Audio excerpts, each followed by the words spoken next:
فواره یا پانتان. فواره پانتان این هم در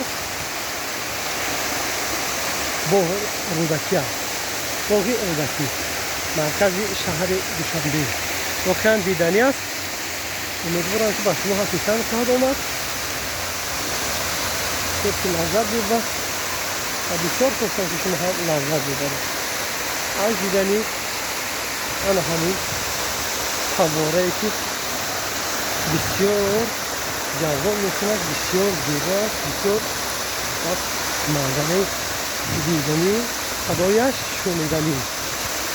مسئولیت‌های مورد محسوب نشده باشد برای دوستانی مذهب فیتر و کره و امریکا و دیگر مملکت‌هایی که دوست دارند طبیعت و سنگ و کلوخ و باد و باران وطن را ببینند. این برای شما دوستان گرامی ما.